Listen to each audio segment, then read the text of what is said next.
Bonjour et bienvenue à cette capsule Baratanga. Cette semaine, le kit de survie du percussionniste. Comme je viens de vous le dire, cette semaine, on va parler du kit de survie du percussionniste. Un kit de survie, c'est un petit kit de base qui va nous permettre de se tirer de situations fâcheuses lorsqu'on a des bris d'équipement ou simplement pour nous aider à mieux faire notre travail comme percussionniste. Cette capsule s'adresse autant aux percussionnistes amateurs, professionnels qu'aux enseignants en musique qui vont avoir accès à des instruments de percussion dans leurs locaux. Commençons tout d'abord par le kit vital. Commencez par trouver un contenant dans lequel vous allez être en mesure d'entreposer votre kit de survie. Dans mon cas, j'ai un coffre à outils qui est comme ça, qui va regrouper tous les éléments que je vais vous montrer aujourd'hui. Pour le kit vital, toujours avoir des crayons et des effaces, également un surligneur pour être en mesure d'écrire la musique ou de prendre des notes lors de répétitions. Ayez toujours avec vous du papier collant.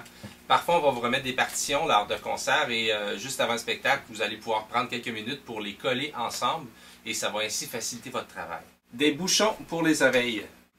Un métronome, soit pour vous réchauffer avant un spectacle ou pour compter les pièces au bon tempo. 1 and 2 and 3 and 1 and 2. Toutes les clés nécessaires dont vous aurez besoin pour accorder vos tambours ou serrer les pieds de vos stands de cymbales.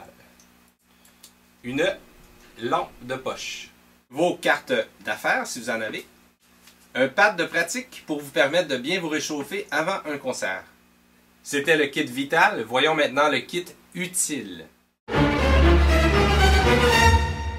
Tout d'abord, dans le kit utile, on va retrouver une roulette de duct tape. Pour les musiciens expérimentés, la roulette de duct tape nous a à maintes reprises sauvé de petits problèmes techniques lors d'un concert. Des épingles à linge. Pourquoi des épingles à linge? Si on a joué à l'extérieur ou dans un endroit où la climatisation va être assez forte, on va être en mesure de fixer les partitions sur le lutrin à l'aide des épingles à linge. Une lumière à pince. Une lumière à pince, ça va être très pratique si on joue la musique dans un endroit où l'éclairage est bas. On va être en mesure, encore une fois à l'aide d'une pince, de le fixer sur notre lutrin et d'être capable de lire nos partitions. Quelques feutres pour mettre sur les pieds de cymbales, ainsi que des embouts de plastique pour empêcher les cymbales de frapper contre la tige de métal sur laquelle on fixe la cymbale.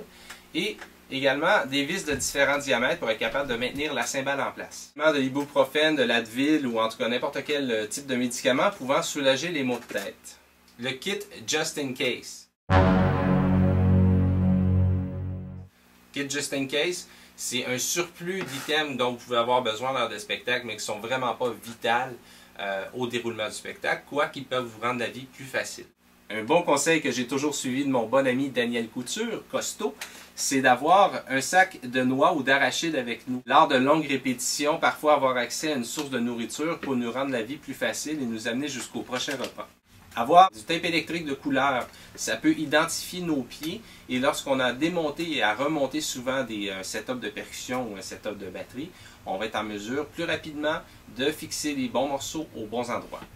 Finalement, une serviette seulement pour éponger la sueur et ainsi empêcher nos baguettes de glisser de nos mains.